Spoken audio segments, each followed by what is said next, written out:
Indeed, in our conversations, it was obvious that the cost of healthcare still stresses many families. We can end that pain by providing medical insurance cover for every Kenyan within the next 5 years.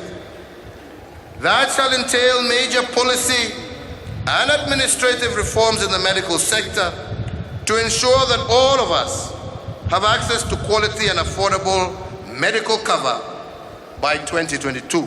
Nĩ mĩario ya mũtongoria wa bũrũri Uhuru Kenyatta akĩranĩra ũrigiti mũkinyanĩru kũrĩ mũingĩ arĩ ũmwe wa maũndũ marĩa arongoreirie kũhingia thĩinĩ wa ikereka rĩake rĩa kerĩ rĩa wathani.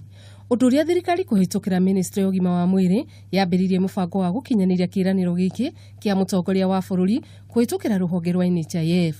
No mũrũgamĩrĩri mũnene wa rũhonge rwa AMREF Githinji Gitahi nĩ augĩte makinya makĩria nĩ magĩrĩirwo nĩ kuoywo. We must have a tax redistribution issue, a discussion. We must have a discussion about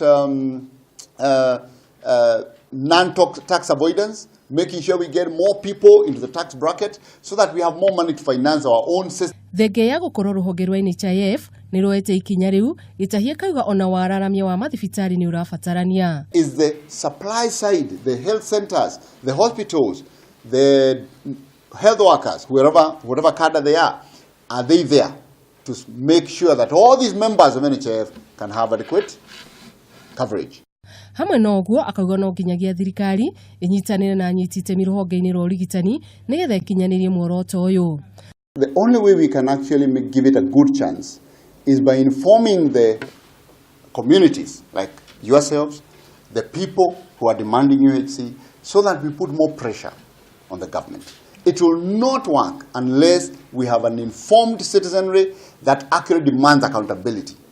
No na kũrĩ ũguo nĩ kũrĩ na makinya thirikari yambĩrĩirie kuoya gũtigĩrĩra nĩ yagacĩrithia rũhonge rwa ũrigitani gũkũ bũrũri-inĩ na njĩra ya kuona thibitarĩ nĩ ciagĩa na macini ngũrani cia ũrigiti. Handũ-inĩ ha Kameme TV, rĩĩtwa rĩakwa nĩ Wanjirũ wa Njũgũna.